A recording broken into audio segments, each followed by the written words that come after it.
Logarithm, another mystery to unlock in the world of math.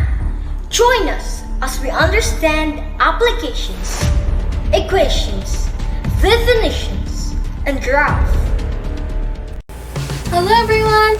I am Shane Rose A. Ramos, a grade 9 student from Panabo National High School from the Division of Panabo.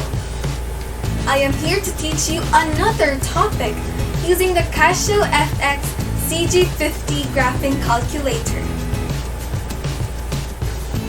From our previous video, we learned that we can solve different quadratic equations using the Casio FX CG50 in 3 different methods: the equation method, the solve-in method, and the graph method.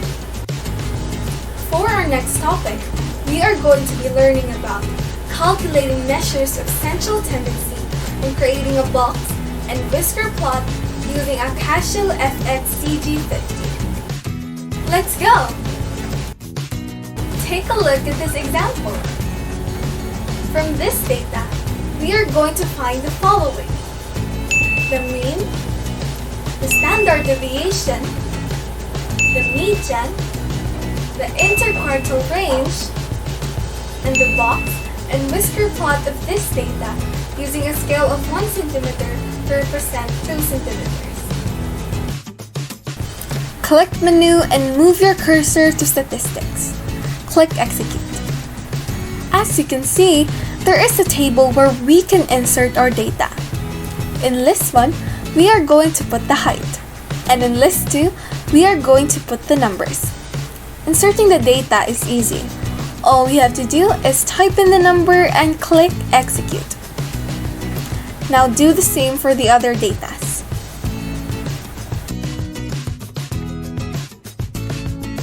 Once you're done, look for the graph option and select F1. Now click F6 to select set. Make sure that the graph type is medbox and the X-list is list 1 while the frequency is list 2. Now let's go back to our data. Click exit. Now click F1 to select graph 1. In here we can already see our data, but before that, we are going to click F1 to select variation 1. What is the mean?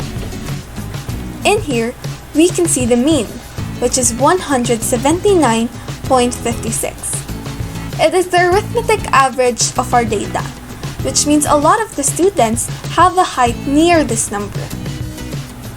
What is the standard deviation? It is also here.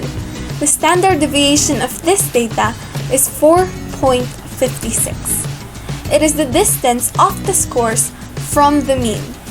What is the median? If we scroll down, we can see it. The median of this data is 180. It is the centermost score in a distribution. What is the interquartile range? The interquartile range is the difference between the third quartile and the first quartile. Therefore, let's subtract. The third quartile, which is 184, minus the first quartile, which is 176, is equal to 8. Therefore, the interquartile range of this data is 8. What does the box and whisker diagram of this data using a scale of 1 cm to represent 2 centimeters look like? Just click F6 to select draw. And now, you can see the diagram. You can even click Shift and F1 to scroll through the different values. We did it! It's that easy when you have a graphing calculator. Well done! Thank you for watching. Once again, I am Shane Rose A. Ramos, a grade 9 student from Panabo National High School from the Division of Panabo. Bye!